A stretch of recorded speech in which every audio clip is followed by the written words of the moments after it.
بسم اللہ الرحمن الرحیم، السلام علیکم ورحمۃ اللہ۔ میں ہوں کامل کامران اور آپ دیکھ رہے ہیں سوچ نیوز۔ عید اسپیشل پروگرام میں آج کے ہمارے مہمان چیئرمین پاکستان نظریاتی پارٹی جناب شہیر حیدر سیالوی۔ السلام علیکم۔ وعلیکم السلام ورحمۃ اللہ۔ سر کیسے ہیں آپ؟ اللہ کا بہت کرم، الحمدللہ۔ سب سے پہلے عید مبارک۔ خیر مبارک۔ کیسی گزری ہے عید آپ کی؟ بہت اچھا۔ آپ کی ٹف روٹین میں ہم نے انٹرفیئر نہیں، اٹس این آنر۔ کیسے گزرے رمضان شریف؟ ماشاء اللہ کا کرم ہے جی، اس بار تو پتہ بھی نہیں چلا۔ اس بار ٹف بھی تھے، ایک تو فلسطین کا معاملہ، دوسرا پاکستان کی پولیٹیکل سچویشن۔ نہیں، لیکن روزوں کے حساب سے اگر آپ دیکھیں نا تو موسم اتنا سخت نہیں تھا۔ ہاں الحمدللہ۔ پولیٹیکل سینیریو تو ظاہری سی بات ہے۔ ہاں بالکل، ماشاء اللہ۔ الیکشن لڑا آپ نے اس سال، کیسا ایکسپیرینس رہا؟ دیکھیں، ایک نئے بندے کے لیے تو بہت زیادہ چیلنجز ہوتے ہیں۔ بے شک۔ ہم جب ہار جاتے ہیں تو پہلے سے زیادہ محنت کرنا شروع ہو جاتے ہیں۔ کئی لوگ بڑے اس چیز میں تھے کہ یار اسٹوڈنٹ پالیٹکس میں جو بندہ الیکشن ہار جاتا ہے خود پارٹی بنا کے، وہ تو ڈپریشن کا شکار ہوتا ہے۔ آپ تو پہلے اتنے ایکٹیو نہیں تھے جتنا ابھی ہو گئے۔ تو میں نے کہا یار بات یہ ہے کہ سی ایس ایس کی اٹیمپٹ کوئی دیتا ہے تو پہلی بار شاید اتنی تیاری نہیں ہوتی، اگلی بار زیادہ کوشش کرتا ہے۔ اور دنیا میں کامیاب وہ بندہ ہوتا ہے جو غزنوی کی وہ سوچ رکھتا ہے کہ ایک بار ہارے گا، دوسری بار ہارے گا، 16-17 حملے آپ کو کرنے پڑتے ہیں، بالکل، تب جا کے بت ٹوٹتا ہے سومناتھ کا۔ تو ہم نے جو انگریزوں کے بت رہ گئے ہیں پیچھے یہاں پر اس ریاست میں، اسے توڑنے میں بہت ٹائم لگے گا۔ تو ہم نے ایک طویل جد و جہد ہے، زندگی ایک جہد مسلسل کا نام ہے، ہم نے تو جاری رکھنی۔ یہ سارے بت جو ہیں یہ پاکستان کے جو سیاسی ماحول ہیں اس میں نواز شریف، عمران خان، آصف علی زرداری ان کے نام ہیں؟ ایگزیکٹلی۔ اچھا، اگر فیوچر میں آپ کو ان کے ساتھ ہاتھ ملانا پڑے؟ دیکھیں، ہم لوگوں کا مینیفیسٹو بہت اسٹریٹ فارورڈ ہے، 7 نکاتی مینیفیسٹو ہے۔ ہم سب کے ساتھ بیٹھنے کو تیار ہوں گے کہ آپ اس 7 نکاتی ایجنڈا پہ ہمارے ساتھ بیٹھنے کو تیار ہیں، جس کا جو ون لائنر ہے دیٹ از خود مختار پاکستان۔ کیا آپ اس جد و جہد میں ہمارے ساتھ چلنے کو تیار ہیں؟ ہم یہ ریزولوشنز لانا چاہتے ہیں، اگر وہ بیٹھتے ہیں تو they are more than welcome. ہم فینیٹک تو ہیں نہیں، ہم تو ہر بندے سے بات چیت کے قائل ہیں، ہمارے دروازے کھلے ہوئے ہیں۔ اگر وہ ہاں کر دیتے ہیں تو آپ بیٹھنے کے لیے تیار ہیں؟ ہاں، اس چیز پہ وہ امپلیمنٹ کریں گے تب تک ہم بیٹھیں گے۔ اگر وہ صرف ہاں کرتے ہیں؟ ہاں، تو پھر اگلے دن الگ ہو جائیں گے، اگلے دن الگ ہو جائیں گے۔ کم از کم عوام کے لیے ہم لوگ ایک اوپن رکھیں گے ایٹماسفیئر، ایک ان کو سمجھ آئے گی کہ یار یہ فینیٹک نہیں ہے، یہ انتہا پسند نہیں ہے، یہ شدت پسند نہیں ہے، یہ سب کے ساتھ بیٹھنے کو تیار ہے for the sake of Pakistan. لیکن وہ جب بیٹھ جاتے ہیں تو پاکستان پیچھے ہوتا ہے، ان کے خاندان آگے ہوتے ہیں۔ تو پھر ہم الگ ہو کے جب ایک علیحدہ جدوجہد جس طرح پہلے کر رہے تھے وہ کریں گے تو اس کا ایک جواز بھی ہوتا ہے۔ آپ نے خاندان کی بات کی، اگر پاکستان میں آپ کے مقابل، آپ کے طرح کا یا آپ سے کوئی اچھا بندہ آپ کو ملتا ہے تو آپ اپنی سیٹ چھوڑ کر اس کو پاکستان نظریاتی پارٹی کا دیکھیں، اس طرح کا کوئی بھی آتا ہے، پارٹیاں ہوتی ہی جمہوری ہیں، یہ الیکٹڈ سیٹ ہوتی ہے، آپ انٹرا پارٹی الیکشنز کراتے ہیں۔ ایگزیکٹلی۔ تو کارکن جس کو الیکٹ کرنا چاہے he has all the rights reserved for it. وہ تو ہم نے دیکھا ہے کہ جس طرح پاکستان کی جمہوریت ہے اسی طرح پارٹیز کی بھی جمہوریت ہے، لیکن کہ ان بلا پارٹیز مقابل میں جیتے ہیں۔ خاندان قابض ہیں، پاکستان نظریاتی پارٹی پہ کوئی خاندان قابض نہیں ہے۔ میری فیملی کا ایک بندہ بھی، نہ ننیال میں نہ ددیال میں، ایک بھی چیلنج کے ساتھ کہہ سکتا ہوں پارٹی کے کسی مرکزی عہدے پہ اس طریقے سے نافذ نہیں ہوا ہوا کہ وہ پارٹی کو چلا رہا ہوگا۔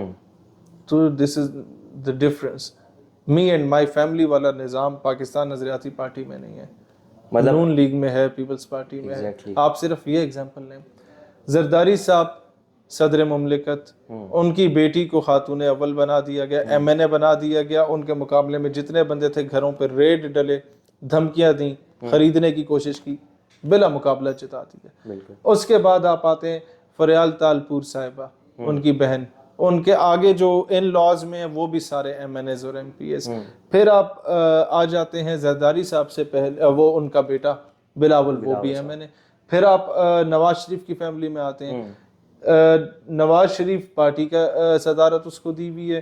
اچھا، جو آپ کے ملک کا وزیر اعظم ہے وہ شہباز شریف ہے، جو آپ کے سب سے بڑے صوبے کی وزیر اعلیٰ ہے وہ انہی کی بھتیجی ہے۔ لوٹ مار مچائی ہوئی، اپنے سمدھی کو وزیر خزانہ بنایا ہوا ہے، مطلب بظاہر تو کوئی اور ہے لیکن 12 کمیٹیز آتی ہیں وزارت خزانہ کے انڈر، ان میں سے صرف 4 کمیٹیز ان کو دی گئی ہیں، باقی جو ان کو لائے ہیں ان کے حوالے ہیں۔ اور ان 4 کمیٹیز میں بھی صرف انٹرنل ریونیو کا اس کو اختیار دیا گیا بیچارے کو, باقی 3 کمیٹیاں بھی لے لی گئی ہیں. تو کہاں کا وزیر خزانہ؟ کوئی اختیارات ہی آپ کسی کو دینے کو تیار نہیں ہے. یا آپ بوٹ پالش کر کے انہیں راضی کرنے کے چکر میں ہیں, یا 5 سال اگر وہ آپ کی جگہ لا کے خان کو بٹھا دیتے ہیں تو آپ انہیں بلیک میل کرنے کے چکر میں ہوتے ہیں. کیوں عوام کی طاقت سے آنے کو کوئی حاکم وقت, کوئی نمائندہ تیار نہیں ہے؟ کیوں عوام پہ بلیو نہیں کرتے یہ لوگ؟ لہٰذا آج میں سمجھتا ہوں کہ عوام کے حقیقی نمائندوں کو پارلیمان میں آنا چاہیے. عوام کے حقیقی نمائندے جب تک نہیں آئیں گے پارلیمان میں, پاکستان کی حکومت کو لوگ ہمیشہ تمسخر اڑائیں گے, ریاست پاکستان کا مذاق اڑایا جائے گا, ریاست پاکستان کے کسی معاملے کو سیریس نہیں لیا جائے گا انٹرنیشنل کمیونٹی کی جانب سے. 2018 میں پاکستان مسلم لیگ نون کا یہ سینیریو تھا کہ ووٹ کو عزت دو, اور واقعتاً اس ٹائم وہ ایک مضبوط جماعت تھی پاکستان کی, اور انہوں نے یہی کام کیا جو آج پاکستان تحریک انصاف کر رہی ہے. لیکن اس ٹائم پاکستان تحریک انصاف نے ان کا ساتھ نہیں دیا, ان شورٹ جمہوریت پہ بلیو نہیں کیا. تو آج جو ان کے ساتھ ہو رہا ہے آپ سمجھتے ہیں مکافات عمل ہے؟ مکافات عمل ہے, لیکن میں کبھی یہ کمزرفی کا مظاہرہ نہیں کروں گا کہ آج جب ان پہ برا وقت ہے, ان کی قیادت جیل میں ہے, تو میں ان پہ کوئی تنقید کروں. جب وہ باہر آئیں گے, آمنے سامنے بیٹھیں گے, کھل کے تنقید کریں گے. ان کی گورنمنٹ میں کیا, جتنی بار جیل میں گیا ہوں, جتنے پرچے مجھ پہ ہیں, کسی ایک بھی سیاسی جماعت کے لیڈر پہ ہوئے ہیں اتنے پرچے؟ کسی پہ بھی نہیں ہوئے. ہم تو سیاست میں بھی نہیں آئے تھے, تب اسٹوڈنٹ پالیٹکس کرتے تھے. بالکل میری اور ایج کے کسی نوجوان نے وہ قید و بند کی صحبتیں نہیں جھیلی پی ٹی آئی کے دور میں. تو مجھے سب سے زیادہ تنقید کرنی چاہیے تھی. لیکن روایات بھی کسی چیز کا نام ہے, سیاست میں سپورٹس مین سپرٹ بھی کسی چیز کا نام ہوتا ہے. تو میرا ضمیر اس کی اجازت نہیں دیتا کہ جب پی ٹی آئی کے لوگوں کی ماؤں بہنوں بیوی بیٹیوں کو اٹھا کے جیلوں میں ڈالا جا رہا اور میں پی ٹی آئی پہ تنقید کر رہا ہوں. جب وہ باہر آئیں گے تو پھر ہم اختلاف رائے کی بات ضرور کریں گے. اس وقت میں ان سے اظہار یکجہتی کرتا ہوں. تو آپ کیسے کہیں گے کہ پاکستان میں جمہوریت بحال ہو سکتی ہے؟ میرا خیال ہے ایک چارٹر آف ڈیموکریسی پہ سائن ہونا چاہیے تمام پولیٹیکل پارٹیز کی جانب سے کہ ہم لوگ گیٹ نمبر 4 کا دروازہ نہیں کھٹکھٹائیں گے. ٹھیک ہے. ہم لوگ بیٹھ کے جو عوام ہمیں مینڈیٹ دے گی ہم اس کو تسلیم کریں گے. ایک دوسرے کے مینڈیٹ کو تسلیم کیا جائے گا, قدر کی نگاہ سے دیکھا جائے گا, تو آٹومیٹیکلی جمہوریت پروان چڑھے گی. تو یہ بھی آپ نہیں سمجھتے کہ ایک لالی پاپ ہی ہے صرف کہ سائن کیے جائیں اور اس کے اوپر ان پہ ڈیپینڈ کرتا ہے, یہ کریں تو کریں, نہیں تو عوام تو باشعور ہے, اگلی بار تو عوام انہیں ووٹ نہیں دے گی. ان 2 خاندانوں کو تو بالکل بھی نہیں دے گی. تو وہ تو اس بار بھی نہیں دیا لیکن مسلط تو ہیں. دیکھیں اس بار پی ٹی آئی کو اس کے کیے کی سزا مل رہی ہے. 2018 میں جو انہوں نے کیا آج ان کے ساتھ ہو رہا ہے. ایک بار تو سزا ہوتی ہے. تو یہ سیاسی جماعتیں سمجھتی کیوں نہیں ہیں, سیکھتی کیوں نہیں ہیں؟ دیکھیں سیاسی جماعتیں نہیں سیکھتی, اگر یہ سیکھ جاتی تو آج ہم ان کے ممبر ہوتے, اپنی الگ جماعت نہ بناتے. ہمارے ذرائع نے ہمیں بتایا کہ آپ کو پاکستان تحریک انصاف میں ایک اچھے عہدے کی آفر بھی ملی تھی, کیا یہ بات درست ہے؟ آئی ڈونٹ نو ذرائع کون ہے کیا ہے. ہماری پارٹی بنانے کے بعد تو کہیں سے آفر نہیں ہوتی. اس سے پہلے تو ہر پارٹی نہیں آفر دی ہے. نہیں, پاکستان تحریک انصاف مخصوص میں ایک بندے کی بات کر رہا ہوں, اس کا نام شہیر حیدر سیالوی ہے, جس کو بہت اچھی آفر دی گئی تھی. But I refused. ملی تھی آفر. ہم برابری میں بیٹھ کے بات ضرور کریں گے ان سے. تو آپ نہیں سمجھتے کہ ایکسپیرینس گین کرنے کے لیے آپ ایک اچھی سیاسی آپ جب پاکستان کی انفارچونیٹلی پالیٹکس ایسی ہے کہ آپ اگر کسی جماعت کو چھوڑ کے الگ جماعت بناتے ہیں تو آپ کافر ہو جاتے ہیں. آپ کافر ہو جاتے ہیں. آپ جتنے اچھے کیوں نہ ہو, عوام آپ کو ایکسیپٹ نہیں کرتی. تو میں وہ غلطی نہیں کرنا چاہتا تھا. زبردست. اور اگر مجھے نظر آتا کہ خان کے بعد کسی ایک بندے پہ ساری جماعت آمین کہتی تو پھر بھی ہم جوائن کر لیتے. تو شیر افضل مروت وہ کسی ایک پہ نہیں کرتے. ان کے 6-7 گروپس بنے ہوئے, آپس میں لڑتے رہتے ہیں روزانہ. ان کی کور کمیٹی کی میٹنگز کی کبھی اندرونی حالات آپ دیکھیں. ساری سیاسی جماعتوں. لیکن ایک جمہوری جدوجہد میں اختلاف رائے کو بھی قدر کی نگاہ سے دیکھا جاتا ہے. آپ جناب کے بات کی جاتی ہے, تو تڑاکے کے بات نہیں کی جاتی. شیر بھائی بہت سیاسی گفتگو ہو گئی, عید کا دن ہے اور ہم اس کو کدھر لے کے جا رہے ہیں.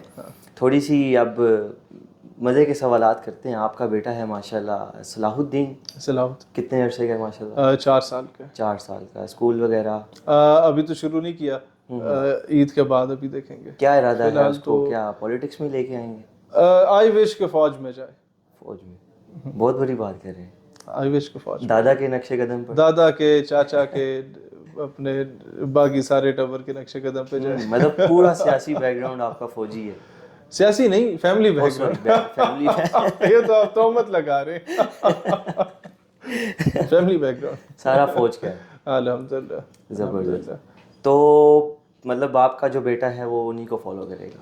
اب لیٹ سی, وہ رکھ لیتے ہیں, سلیکٹ ہو گیا اپنے مستقبل میں جا کے تو اگر وہ کہے کہ میں نے سیاست میں آنا ہے تو پھر ایک کارکن کی طرح کام کرے, اپنی جگہ خود بنائے. آپ کے مقابل ایک نئی سیاسی پارٹی بنائے تو اس کا مرضی ہوگی, جب بڑا ہوگا. بہت ٹائم ہے, ابھی تو ہم بڑے ہو رہے ہیں. زبردست زبردست. آپ کا ایک ہی بیٹا ہے ماشاء اللہ؟ ہاں الحمدللہ. ماشاء اللہ. آپ کی جو شادی تھی لو میرج تھی ارینج میرج؟ ہاں لو میرج تھی. Love marriage. یہ کہاں کا لو تھا مطلب؟ ہم لوگ ایک ہی یونیورسٹی میں پڑھتے تھے. اچھا ماشاء اللہ. تو یہ یونیورسٹی سے بھابھی ملی ہماری؟ بس ایگزیکٹلی. آپ نے کیا بیچلرز کس میں کیا؟ میں نے سافٹ ویئر انجینئرنگ کی ہے جی. اچھا انجینئر ہیں آپ ماشاء اللہ. انجینئر سے یاد ہے, انجینئر محمد علی مرزا آج کل کافی کنٹروورشل چل رہے ہیں, اور آپ کا ایک بیان بھی کنٹروورشل چلا کہ اقرار الحسن غلط ہے حق خطیب کے معاملے پہ. وہ میں نے کہا ایک حق خطیب درست ہے, میں اس کے ساتھ کھڑا ہوں, کیونکہ میں توقع رکھتا ہوں کہ وہ ایک چھف فلسطین پہ بھی کریں اور ایک کشمیر پہ بھی کریں, تاکہ وہاں کے مسائل بھی حل ہو جائیں. بالکل. تو اس میں تو آپ کو بھی حق خطیب کا ساتھ دینا چاہیے. ہاں یہ اس پہ تو بالکل کھڑے ہیں ہم آپ کے ساتھ. اگر ان کی اتنی چھف چل رہی ہے, ہاں اگر نہیں چلتی فلسطین اور کشمیر کے معاملے میں, تو یہ پھر ڈرامے بازی بند کریں. پھر ڈرامے بازی بند کریں نا. اسلام کو بدنام کیا جا رہا ہے آپ سمجھتے ہیں؟ اب یہ بہت آگے چیز چلی جائے گی. میں نہیں چاہتا کہ کوئی اندھا گونگا بہرا اٹھ کے غازی بننے کے چکر میں ہمیں پھڑکا دے. میں نہیں چاہتا کہ میں اس طرح کا کوئی سٹیٹمنٹ دے دوں, کیونکہ ان کے مرید اگر جاہل نہ ہوتے, پڑھے لکھے ہوتے, تو اس کے پیچھے نہ ہوتے. آپ سمجھتے ہیں کہ اسٹیبلشمنٹ کے بعد سب سے پاورفل جو ایک قسم کا ادارہ ہے, ادارہ تو نہیں کہا جائے گا, ایک مخصوص طبقہ ہے, وہ مولویزم کا ہے؟ دیکھیں اسٹیبلشمنٹ مذہبی جماعتوں کو استعمال تو کرتی ہے, جو گورنمنٹ انہیں پسند نہ ہو اس پہ کوئی نہ کوئی فتویٰ لگوا دیتے ہیں. And it happens and it happened in every government. بالکل. تو اسٹیبلشمنٹ غلط ڈرٹی پالیٹکس کھیلتی ہے, اینڈ آئی بلیو کہ اور آج بھی کھیل رہی ہے. کھیل رہی ہے. تو آپ اتنے سخت بیان دے کے کیسے حکومت میں آئیں گے؟ سر آ جائیں گے, جب تک ہم بڑے ہوں گے تو ہمارے آس پاس کے جو آفسرز ہیں نا یہ بھی بڑے ہو جائیں گے. ان کی سوچ پرانے بابوں سے ڈیفرنٹ ہے. لیکن پاکستان ملٹری کی تو ایک پراپر وہ ہے, کانسٹیٹیوشن ہے. سر یہ 2-4 بندے ہیں, اسے آپ ملٹری سے نہ ریلیٹ کریں. یہ ایک مخصوص طبقے کی سوچ ہے جو انگریزوں سے انہیرٹ کی گئی تھی. صحیح. آج بھی بڑے بڑے سرکاری میسز میں اور 5 اسٹار ہوٹلز میں جو باہر دربان کھڑا ہوتا ہے, آپ کے لیے دروازہ کھولتا ہے, اس نے دستار پہنی ہوتی ہے, مونچھیں رکھی ہوتی ہیں, شیروانی پہنی ہوتی ہے, to humiliate دستار and sherwani. This thing was started from Britons. In Britishers نے ہمارے ریلیجیس اسکالرس کو انڈر ایسٹیمیٹ کرنے کے لیے, ہمارے نوٹیبلز کو, ٹرائبل ایلڈرز کو توہین ان کی کرنے کے لیے کام کیا تھا. آج تک ہماری گورنمنٹ اور ہماری فوج اور ہمارے ادارے اس ایک چیز کو ختم نہیں کر سکے. گیریزن میس میں چلے جائیں یا 5 اسٹار ہوٹلز میں چلے جائیں, یہ ضلالت آپ کو آج بھی ملے گی. کیوں انہیں انگریز کے چیف آف آرمی سٹاف کے انگریزوں کی جو ہے وردی پہنا کے کیوں نہیں کھڑا کرتے وہاں دربان کے طور پہ؟ جس دن یہ کام کر دیں گے نا, ہم سمجھ جائیں گے پاکستان آزاد ہو چکا ہے. پاکستان ہر 14 اگست پہ انڈیا کو ہم گالی نکالتے ہیں, بھائی کیوں؟ ٹھیک ہے ہمارا دشمن ہے, لیکن آزادی ہم نے انڈیا سے نہیں لی, انگریزوں سے لی ہے, جن کے دلال آج بھی 75 سالوں سے ہمارے اوپر قابض ہیں. اس دور میں انہیں گدیاں دی گئی تھیں بڑی بڑی, اور اس دور میں انہیں بڑی بڑی جاگیریں دی گئی تھیں, اور وہی 300-350 گھرانے جو ہمارے اوپر قابض ہیں. جب نون لیگ کا دور آتا ہے وہ اس میں دفع ہو جاتے ہیں. پیپلز پارٹی کا دور آتا ہے جو جاگیرداروں, نوابوں, وڈیروں کے خلاف بنی تھی, سارے پیپلز پارٹی میں چلے جاتے ہیں. اور پھر پی ٹی آئی کا عروج آتا ہے تو سارے اس میں چلے جاتے ہیں. یہ ہر دور میں حکومت میں رہے. یہ حکومت میں نہیں رہے تو ان کا ایک بھائی, 3 بھائی ہوتے ہیں نا گھر میں, یا ایک بردر ان لا ہوتا ہے, ایک نون میں, ایک پیپلز پارٹی میں, ایک پی ٹی آئی میں, سیٹ ان کے گھر میں ہی رہتی ہے. اور ہماری عوام الو کے پٹھوں کی طرح ان کے خلاف, ان کے پیچھے ایک دوسرے سے لڑ رہی ہوتی ہے. اور یہ ہر خوشی غمی میں اکٹھے ہوتے ہیں, رات کو اکٹھے بیٹھ کے یہ شرابیں پئیں گے, اور ہم جو عوام ہے ان کے پیچھے اپنی برادریاں خراب کر کے بیٹھے ہوئے ہیں. مسئلہ یہ نا ہماری عوام کے اندر غلامی ہے. میں 5 سال اپنے حلقے میں جاؤں گا, لوگوں کی غمیوں خوشیوں میں جاؤں گا, ان کے ہر کام میں ان کے ساتھ کھڑا ہوں گا. کچھ نہ بھی کر سکوں تو کوشش ضرور کروں گا عوام کے ذہن میں یہ ہوگا کہ یار یہ تو بہت ویلا ہے. ان کو ایک جاگیردار آ جائے گا الیکشن سے دو ہفتے پہلے ایک بڑی پارٹی کا ٹکٹ لے کے, یہ غلام بن کے دستارے پہن کے چگے پہن کے ان کے قدموں میں جا کے گرے ہوئے ہوں گے. ہماری قوم کی یہ سوچ ہے. تو یہ سوچ آپ نہیں سمجھے بدل رہی ہے آہستہ اس الیکشن؟ اللہ کرے جی, ہم لوگ تو چاہتے ہیں کہ یہ سوچ بدلے اور ہم اس جدوجہد کو جاری رکھے ہوئے ہیں. اب اگلے الیکشن میں بہت بہتر ہوگا انشاءاللہ تعالی. کوئی ایک ایسی شخصیت کا نام لیں جو آپ چاہتے ہوں کہ آپ کی پارٹی میں آئے, کسی بھی سیاسی جماعت سے ہو.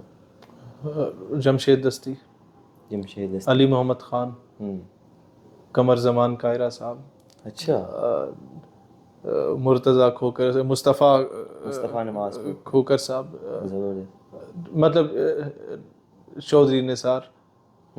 یہ وہ بے داغ سیاستدان ہیں جنہوں نے میرا نہیں خیال کہ کسی کے اوپر انگلی اٹھائی ہو, کسی کی ذات کے اوپر. مطلب ان کا اختلاف جمہوری اختلاف ہوتا ہے. اعتزاز احسن صاحب, مطلب آپ یہ دیکھیں خواجہ سعد رفیع کیا کمال کا آدمی, لیکن ان میں سے آنے والا کوئی نہیں ہے. یہ اپنی پارٹیز کے ساتھ اتنے افیلیٹ ہو چکے ہیں کہ یہ آئیں گے. لیکن یہ وہ لوگ ہیں جن کو آج کل کے زندہ سیاستدانوں میں ان 5-7 کی میں قدر کرتا ہوں, جن کو بہت, اور ہر پارٹی ان کی قدر کرتی ہے. ہاں بالکل, مطلب ان کے سیاسی مخالف بھی ان کو قدر کی نگاہ سے دیکھتے ہیں. تو انسان کا اخلاق اچھا ہو تو ایوری ون ریسپیکٹس یو. بالکل. لاسٹ میں شہیر بھائی آپ کا وہ ایک بڑا ہی پیارا شعر ہے, رات جن کی شراب و کباب میں ہوتی ہے, وہ اگر سنا دیں. وہ ہے جانے کیا کچھ کتنے مہربان ہوتے ہیں تیرے شہر کے جو بھی میزبان ہوتے ہیں. ہم پہ مسلط کیے گئے ہیں 70 سالوں سے فرنگیوں کے جو بھی دربان ہوتے ہیں. اور اس کے بعد ہے ملت فروشی کر کے فرنگی منڈی میں تبھی جا کے مستحق نوبل انعام ہوتے ہیں. اور رات جن کی شراب و کباب میں گزرتی ہے وہ صبح صادق ہمارے حکمران ہوتے ہیں. حق پرستی کیا ہے نہ بتا عوان ہوں, حق پرستی کیا ہے نہ بتا عوان ہوں, میرے باپ دادا بھی حسین پہ قربان ہوتے ہیں. تیرے الفاظ جو گونجے صف باطل میں شہیر, کیا غضب کے وہ تیر کمان ہوتے ہیں. کیا کہنے, کیا کہنے, یہ میں نے جیل میں لکھی تھی. واہ زبردست. تو ناظرین یہ تھا آج کا ہمارا چھوٹا سا پوڈ کاسٹ کہا جائے یا انٹرویو کہا جائے, جو بھی آپ سمجھ لیں. شہیر بھائی کے ساتھ عید پہ ہم نے بڑی مشکل سے ٹائم لیا, اور اسی کے ساتھ مجھے دے اجازت. اللہ حافظ.